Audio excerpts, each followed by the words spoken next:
Whoa, we got some breaking news coming out of Nova Scotia in the Lilly and Jack Sullivan disappearance. Hit the like button, hit the subscribe button, ring that notification bell. You guys know what to do.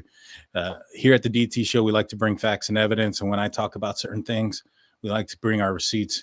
And sure enough, I've been saying a little bit about these witnesses that have been talking about Daniel. Coming out about Daniel potentially driving around in the middle of the night. I was a little bit suspicious about their story, suspicious about the timing in which they gave their story. I was suspicious of the fact that they had to get together before Justin Smith came out and spoke with law enforcement. So for those that don't know, there were two people that live apparently fairly close to where Daniel lives, and they reported hearing some vehicles throughout the night. One was Bradley Wong. He lived somewhat closer, I guess. Maybe perhaps we'll look at a map to see exactly where it was. And another guy was Justin Smith. Now, Justin Smith told law enforcement that Bradley Wong had spoken to him and had informed him that the vehicle that he had heard that night was Daniel's vehicle.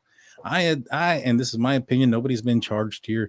You know, Bradley and Justin are both innocent until proven guilty, and there's not even been a criminal investigation has even popped up. So take everything that we're about to read and see with a grain of salt and with that understanding in mind. But I was a little bit suspicious. I saw some red flags there with their statement, the timing of their statement and things like that. And sure enough, we have a report here coming out of Nova Scotia, out of the CBC. Witnesses describe hearing vehicle that night before Nova Scotia children were reported missing. So it goes on to say two people who live near Lilly and Jack Sullivan's home told police that they heard a vehicle coming and going in the middle of the night just hours before the Nova Scotia children were reported missing, court documents show.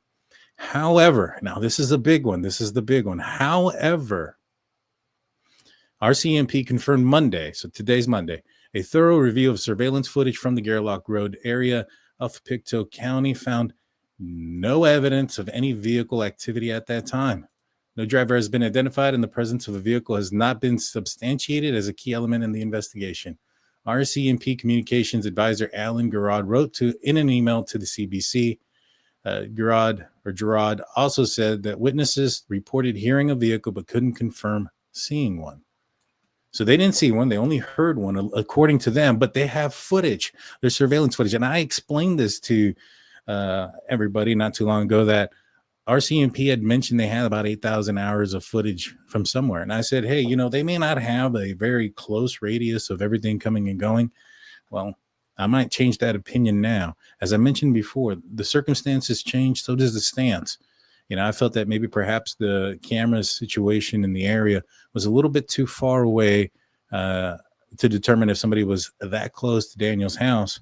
I may have been wrong. If they have some sort of surveillance footage that was able to confirm that there was no vehicle activity in the area that they claimed they heard vehicle activity, I wonder what kind of footage that is. I wonder what it sees. Now, it might be a situation where it'd be easier to see lights and things like that, at night. I'm not necessarily certain that they have footage of Daniel's home from one of the houses out there, but it sounds like they got footage from somewhere fairly close.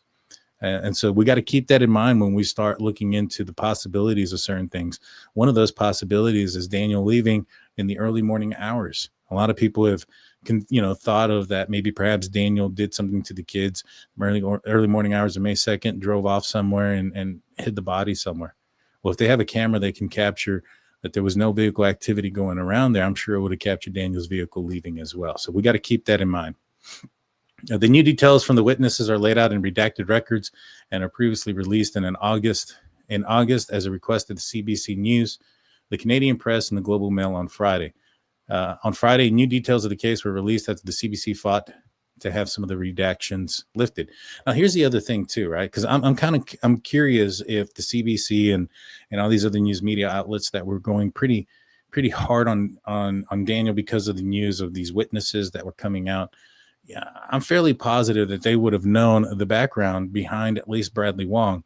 And for those that don't know, Bradley Wong has a rap sheet. He's been arrested for theft and possession of controlled substance, amongst other things. And, we showed an image on our live show, and I recommend going and watching the last one with myself and Dr. Vona, where I showed some of the items that he had stolen, and some of those items were guns. Guns aren't typically left outside, especially the amount of guns that there were in that shed. They're not left in an outdoor shed or, those type of things. So for them to have stolen guns, like in the manner that they had, it was most likely by entering other people's homes. So go check that out. We talked about those things in his criminal record. And when it comes to like Justin, I'm not sure if Justin had anything to do with it. To me, I question on whether or not, and here's Justin Smith, I question on whether or not he was getting manipulated by Mr. Wong. Now, what I do know is that Justin Smith's Facebook account has deactivated. And I also know that from those folks that are living in the area, by multiple accounts, that they haven't seen Mr. Wong in the last 3 days since his name has populated in the news. Now, that doesn't mean anything that they've disappeared. That means absolutely nothing. There's no evidence of pointing one direction or another, but just, food for thought. And apparently, Mr. Wong is out there in the media, and we'll look at some chats that maybe perhaps he had said and break down if it really was him or if it was a wannabe. But here's Justin Smith, for those that don't know. And one of the things that popped up on one of the Facebook groups before was this interesting comment. It said, "I have to wonder if they'll ever be found, let alone if we'll ever know the truth of what happened to them. Lived 500 feet from me. Didn't even know the kids lived there at all. I thought it was a drug house. There's always cars there, and it's so odd to me. But can't remember if it was clearly if it was Wednesday or Thursday, but there was so many cars there on a particular day that the driveway was full and a car was even parked on the side of the main road."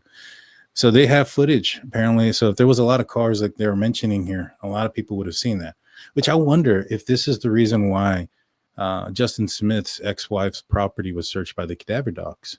Oh, that was another piece of information that I found out here recently, that occurred as well. Maybe there's some inconsistencies in his story. Let's continue. It was like 2 p.m. at the latest. Well, wasn't Daniel at the Dollarama with his family or something like that at that time? Something about a crack pipe, whatever. Boom, Friday, all this comes out. I'm in distress. It's all over. It's all so effed. It's kind of interesting what they would say there. This is Bradley Wong. And he's the guy that said that was working on a car till late in the morning hours and he heard vehicles. Sounds like these guys weren't, at the very least, they were inaccurate. I don't want to say they were lying. Maybe they had the wrong day, but they were pretty adamant about a lot of this stuff early on. Makes you wonder, why is it that somebody would lie and come forward and try to, throw Daniel on the bus? Now, I thought maybe perhaps it had to do with these guys assume that Daniel did something. And so they're going to go out there and say something because they're like, hey, he did it. Let's go say something so we can collect the reward money. Only problem with that, the reward didn't happen until June. And these guys were conversating with law enforcement in early May. So it doesn't really jive with that story. And so one of the things that I had heard was that Mr. Wong wasn't too keen on law enforcement being so close to his house, the command center. And as you can see, this is from Mrs. Wong. And this is how close they are to her house. And this is, as she says, is watching from the front of my house, overwhelmed. So at least the things that people are telling me about the location of the command center relative to where their home was located is pretty interesting. And she also goes on to say on September 5th, so this is before anything has come out, that rumors are carried by haters, spread by fools, and accepted by idiots. I wonder what she's referring to with these rumors that were being spread in September. I found it very interesting. Now, supposedly this is Mr. Wong. I don't know. I actually don't buy it. But boss man number one, and Mr. Wong, if you're listening to this, and if you are boss man, email me. I'm more than happy to talk to you. And like I said, I don't know if you did something or not. I don't know why it appears that you're being inaccurate about your statements about what you heard. I don't know why you're pushing it on Justin Smith and so adamant that it was Daniel that you heard out there that night. I don't know those things. I'm more than happy to hear you out. But this goes on to say, I agree, Sonny, and this was on Crime and Shame. I try to be polite, but can't with Daniel. Him blaming other people, including me, the neighbor, for his kids. Well, F him. So a lot of people are going to say, oh, this is really him because he's saying this.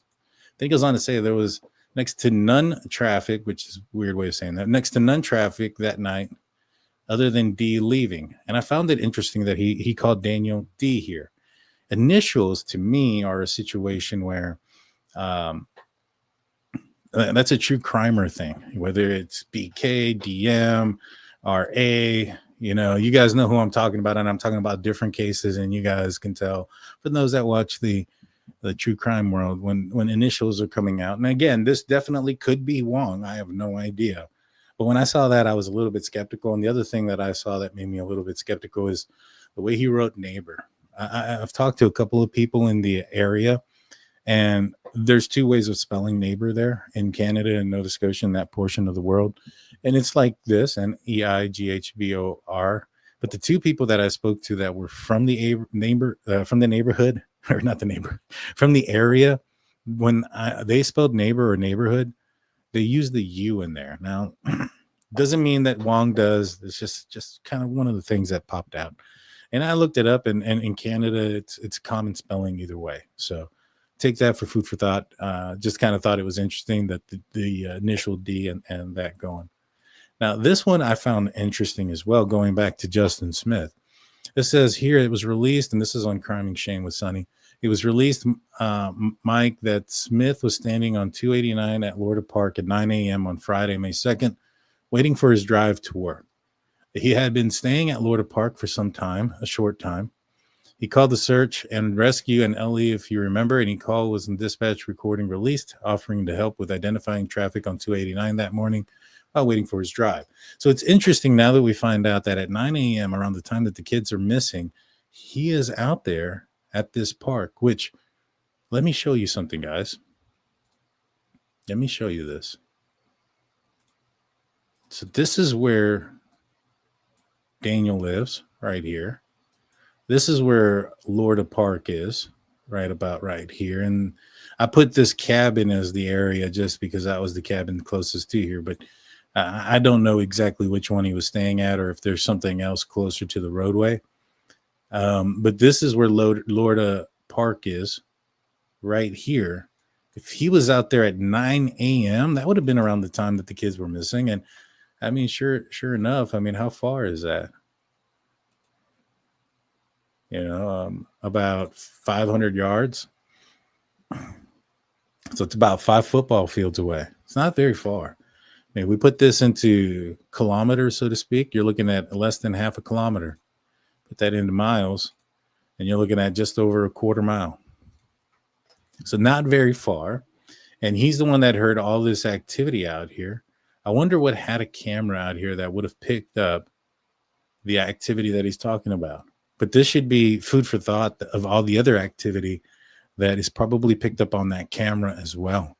And so all of these thoughts of drug deals and drug buys and purchases and people leaving and coming, parties going on and things of that nature, if they happen, law enforcement are aware of it. It just probably doesn't seem like that's the case. It seems like there's a lot of inaccuracies in this, not just in these witnesses' claims, but in some of the claims from, against Daniel as well. Again, me personally, I think that it's most likely that the kids wandered off. I still put that above everything else, but I do think it's kind of weird that these two guys that know each other, and I had mentioned this before, that they're the only two guys that heard anything that night, but these two guys that know each other are pointing in the direction of Daniel. They just so happen to be living very close to where Daniel's home is, where the kids were. And it appears that both of them are lying, at least in my opinion. What do you guys think about this information? Let me know in the comments section. RCMP comes in with a major update, in my opinion. What do you think about it? What do you think about the neighbors? What do you think about the search on Justin Smith's ex-wife's property? Now, I haven't been able to confirm that happened. I just got it from several people from the area that said that they saw some dogs out there and some undercover agents there, shortly after they left Daniel's house. So take that for what it is. Hit the like button, hit the subscribe button. I'll be going live a little bit later on this week. You let me know what you guys think about the neighbors. I'll see you next time. Peace.